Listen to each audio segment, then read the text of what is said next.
Yeah, unfortunate for Tank. He'll be out for the rest of the season. He had a successful surgery this morning, so on to a speedy recovery. Our prayers are with Tank. Our thoughts are with him. He's been such an inspiration for our team. Just incredible young man. Happy for the season that he has as a rookie and the impact that he has as a person, as a player for our organization. But we expect to get him back for before next offseason program. So.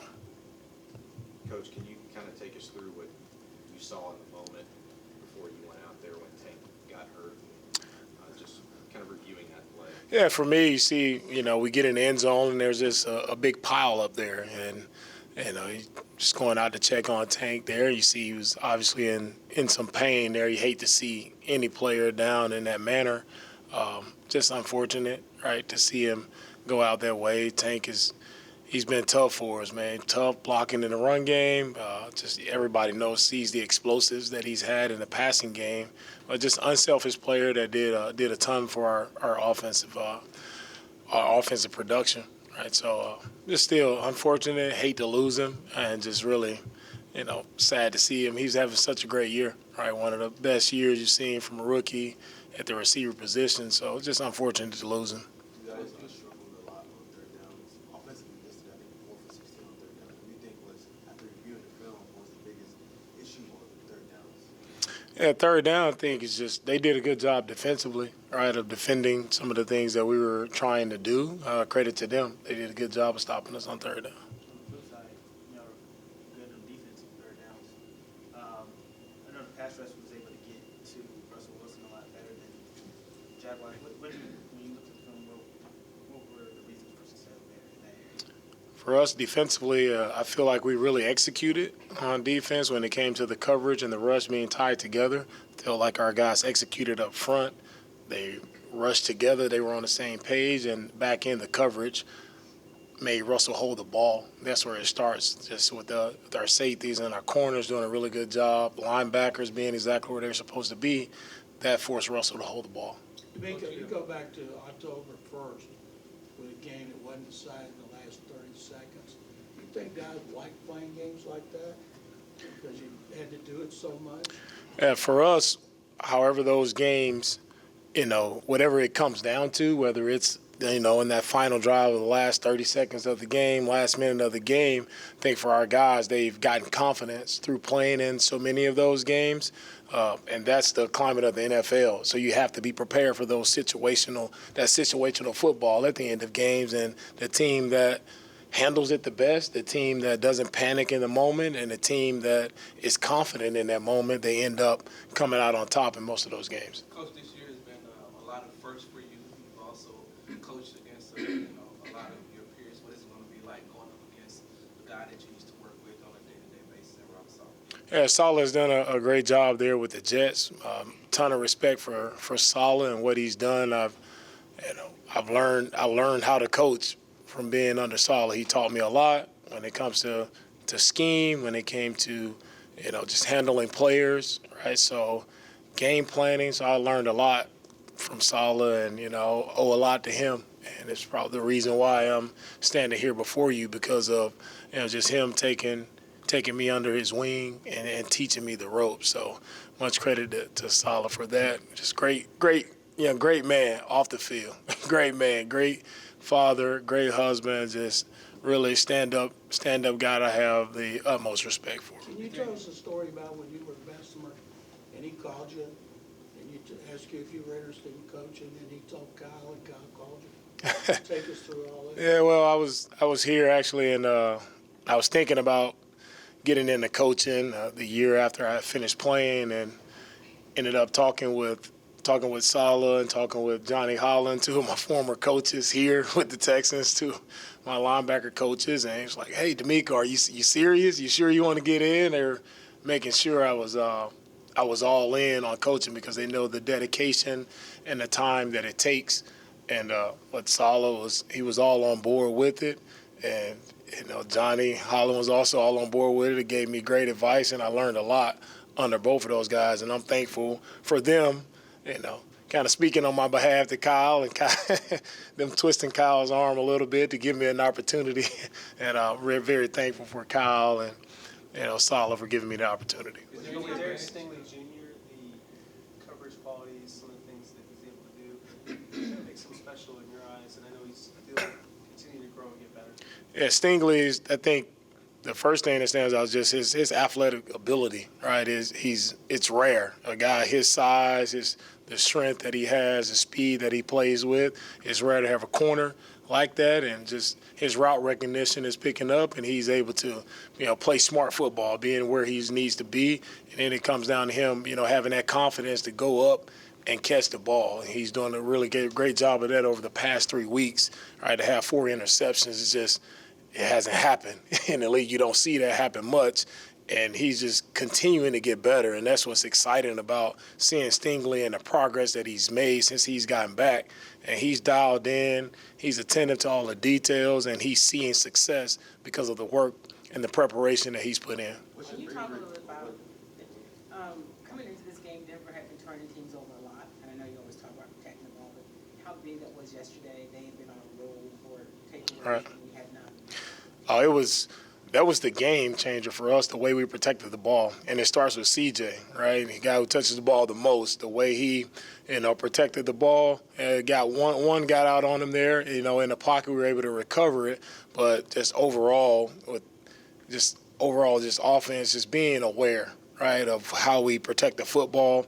And it's not something that we were going in, scared of. It's just how we operate. We preach protecting the ball all the time, every week, no matter who our opponent is. But Denver, Vance had those guys. They were doing a really great job of attacking, and I think, we were able to, at the receiver position, to get in some favorable spots. We were open, and CJ delivered the ball with great accuracy, and we made a lot of big-time explosives that kept drives going for us. You talked about how common it is to be involved in close games, but you all have been involved in 8 consecutive. I'm just curious, why do you think you all have been in so many close games back to back? For me, I'm happy to be in those games. I'm happy to win those games. So it's like, why are we in those games? No one knows how games are going to go, right? If you knew how they would go, we would blow everybody out and get our second string guys in, at the end of the game. But they don't work that way. NFL, every team is good no matter who you play. Everybody has that as of any given Sunday, but it's true. Anytime you line up in this league, it's going to be tough. Everybody is good, and you have to be at your best every single week. We've been in some tight games, all right, and it's a credit to our guys for being in games, right, and being in position to compete and have an opportunity to win those games there at the end. And I'm just proud of our guys of how we've grown and how we've handled ourselves as the season has progressed in those final moments. Can you take us through what it's been like getting Jimmy Ward back healthy, and then just kind of the possibilities that you envision in your mind, what it could mean for this secondary, what you guys maybe initially realized it could be in training camp before the injuries came about? Getting Jimmy back was huge for our defense, and everyone sees it from the impact play there at the end of the game to seal the game with the interception. But it's also just his leadership. I think just having Jimmy in his presence, his leadership for our entire team, the energy that he brings to our team, the spark that he gives our team, the intensity that he plays with, how he tackles, right? It's an enthusiastic style of play that rubs off on our entire team, not just on the defense. So Jimmy is getting him back is huge for our team, and we saw that on yesterday. And still excited for Jimmy to continue. He's still working his way back into it. So, excited to see him continue to progress and get better. And it's not only how he plays, but it's also the communication, right? It's really great to have a veteran back there who can communicate it, right? Calm everyone else down in the defense. And Jimmy is that calming force.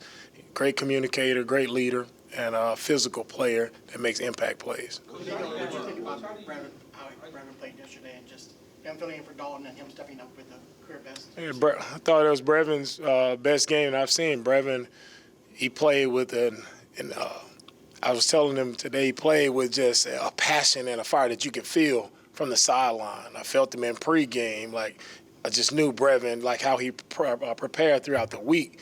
Could tell he was going to have a big game. Like he was juiced up, he was ready to go. He played physical, he had explosives right in the passing game, and he did a really great job yesterday. Coach, take a few more. Coach, going back to the New York Jets, how difficult is it to prepare for a team where you don't know who the quarterback is going to be? Yeah, we watch the film and we'll go back. Whoever plays, I'm pretty sure one of those quarterbacks has played this year at some point in time. We'll study the film and see, who plays. And for us, man, it really doesn't matter about which quarterback is in. For us, we have a lot of stuff to fix. For us defensively, we have a lot of stuff to fix, and we have to clean up things on our end. So the focus is really about us and where we can improve, where can we get better, and then we'll have to worry about our opponent on Sunday. But this week is about us. What's your favorite Desmond moment that Saleh gave to you that you've been able to implement with the guys here? Say it again, Wes. What's your favorite? Obviously, you give a lot of credit to Saleh for helping continuity. What is your favorite teaching thing that coaching has given you that you've been able to apply with the Texans? I think just how you teach players. It's about not giving them so many things to work on at one time, right? And then for Saleh, what I learned from him the most is just teaching players to just improve upon one thing, right? It was that one thing that you can improve on as you hit the practice field, right? Each day, what's that one thing that you're working on? That's something that stuck with me and something I think resonates with players and where they can own it. They can go out on the field, they can put it into action, and they can actually see themselves accomplish that one thing as opposed to trying to, focus on 5 different things, 5 different areas where you need to get better. You focus on one thing at a time, and you'll see those incremental improvements. We got time for like 3 more. He was at Desmond training camp, and then he's gone, and you have him back. And yesterday, he's on the field a lot. Looks like he's communicating a ton. What kind of work goes into, even though he's a little bit familiar with you guys, he's only been back a few weeks, getting him ready, trusting him that level? What kind of work goes in with the staff and then work on his end as well? With Dez coming back, it just starts with him, and just when you have veteran players, he's like you said, he's been here before. He understands the scheme and what we're asking to do, our calls. All right, and it's Coach Coriolan is really taking him under his wing and really spent a lot of one-on-one time with him to get him caught up, to get him up to speed of what we're doing now. And Dez is a smart football player, instinctive player, and I think that's why you see him show up and made plays for us, even though it's his second week back with us. I think last week he made a play there at the goal line, and then this past week, just a third down play, making a big time stop right there, forcing the ball out. You see him just show up time and time again. Still things to clean up, but I think it starts from just being a veteran, playing a lot of football, seeing it, being able to make plays for us, playing instinctive, communicating, all those things matter. We'll close with Chance, Aaron, and Joe. Nick, I remember during training camp you kind of joked that when you see Matt, the coaching staff, make him take reps off. To see that same guy and to see his growth and development, and see the energy and effort come alive and also produce for you guys, what does that look like when you see his growth? For Will, I'm really proud of what he's done throughout this entire year. It's not about just this one game. Will has done this all year. I think now he gets the spotlight because, the numbers of the sacks and those things, but that's who he's been all year, and that's what I'm most proud of. He's been consistent. He's been wreaking havoc all year, and a lot of people don't give him the praise that he deserves, but you talk about a guy who's relentless, a guy who shows up every single week and brings it, right? Opposing offenses know they have to have a plan together to stop Will Anderson, right? And that's what he presents every week, and so I'm really proud of him. I think Aaron and John. Do you guys feel like Amy is trending toward this week or next week, or you feel like maybe it could be right about now for him to get back out there? Yeah, we'll see how the week goes, and we'll see. We'll have a kick out there. Aaron, you want to kick for us? Okay, I think. Oh no, but Matt did a really good job for us this last week. One of his best games since he's been with us. He did a really good job. So proud of what Matt did for us. He stepped up and made some big time plays for us. Yeah, we'll pass on that one. DeMeco as coordinator last year, obviously you scouted defensive backs. Can you give us your scouting report on Stingley and Gardner, what you thought of them and how they're similar? Yeah, for Stingley and Gardner, for my scouting report coming out, I mean, you had both guys top corners. I think any team would be happy to have either guy. When I looked at them, it's like, which one would you want? It's like, hey, whichever's the first, the next one that's available. So it's both guys have, I think, really bright futures ahead of themselves. Two young players who are impact players. Gardner has done some great things there with the Jets. Then Stingley here with us, he's made some impact plays as well. So I think with both guys, you can't go wrong. And yeah, I'm happy to be working with Stingley and just to see his growth week after week after week, to see the growth that Stingley's had. Really happy to see where he's headed. All right, thank you guys. It's good.